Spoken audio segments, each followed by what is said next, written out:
குரு வணக்கங்கள். வாழ்க வளமுடன். எல்லாருக்குமே எது ரொம்ப அத்தியாவசிய தேவையா இருக்கு?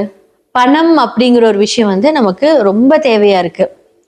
என்ன மாதிரியான ஒரு பிரச்சனைகள் இந்த பண ரீதியா ஃபேஸ் பண்றாங்க அப்படின்னா, முக்கியமான ஒரு பெரிய விஷயம் இந்த கடன் பிரச்சனை.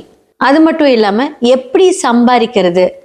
என்ன மாதிரியான விஷயங்கள் நம்ம கடைபிடித்தால் நம்ம சூப்பரா சம்பாதிக்கலாம் அப்படிங்கிற ஒரு டவுட் எல்லாத்துக்குமே இருந்துகிட்டே இருக்கும். நம்ம இவ்ளோ கஷ்டப்படுறோம், இவ்ளோ டேலண்டா இருக்கோம். ஆனா, பண வரவு அப்படிங்கிறது நம்மளுடைய வாழ்க்கையில இருக்கவே மாட்டேங்குது. என்னதான் செய்யறது? ஒருத்தர் ஒண்ணுமே செஞ்சிருக்க மாட்டாங்க. பட் அவங்க வேற லெவல்ல சம்பாரிச்சுட்டு போயிட்டே இருப்பாங்க. ஒவ்வொருத்தருடைய கர்ம பலன்கள் அப்படிங்கிறது நம்மளுடைய ஜாதகத்திலே இருக்கும். எல்லாருமே ஒவ்வொரு நட்சத்திரத்துல தான் பிறந்திருப்பீங்க. அந்த நட்சத்திரத்துக்குன்ட்டு ஒரு பண வரவு தரக்கூடிய ஒரு நட்சத்திரங்கள், அதோட குறியீடுகள், அதோட தானம், அதோட சாப்பாடு இதெல்லாமே நம்ம ஃபாலோ பண்ணிக்கிட்டே இருக்கும்போது நம்ம விதிப்படியும் கிரகப்படியும் நட்சத்திரத்தோட சூட்சமப்படியும் அதை நம்ம ஆக்டிவேட் பண்ணிட்டே இருப்போம். ஸோ இந்த 2026ல என்ன மாதிரி விஷயங்கள்ல நம்ம இன்வெஸ்ட் பண்ணா பணம் வரும் அப்படிங்கிறத நான் இப்போ இந்த வீடியோல சொல்ல போறேன்.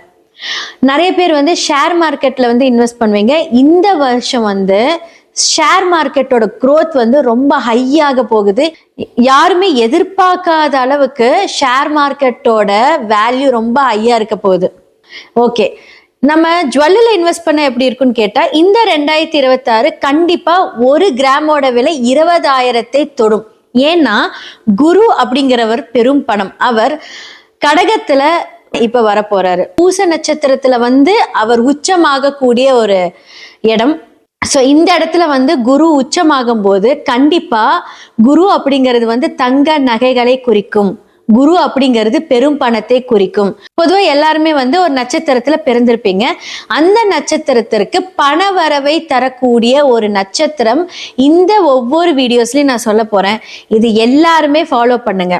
முக்கியமான ஒரு விஷயம் நான் சொல்லிடுறேன். எல்லாருமே உங்களோட சுய ஜாதகத்தை பாருங்க. ஏன்னா நான் சொல்லக்கூடிய நட்சத்திரம் சாரம் வாங்கியிருக்க அந்த கிரகங்கள் கண்டிப்பா ராகு கேது கூட இணைந்திருக்க கூடாது. 6, 8, 12ல மறைஞ்சிருக்க கூடாது. பாவிகளோட தொடர்பு இருக்கவே கூடாது.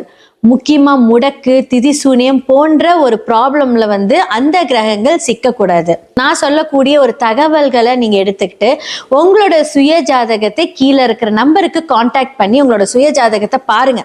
ஸோ இப்போ ஒவ்வொரு நட்சத்திரத்துக்கும் பண வரவை ஈர்க்கக்கூடிய சூட்சம குறியீடுகளை பார்க்கலாம்.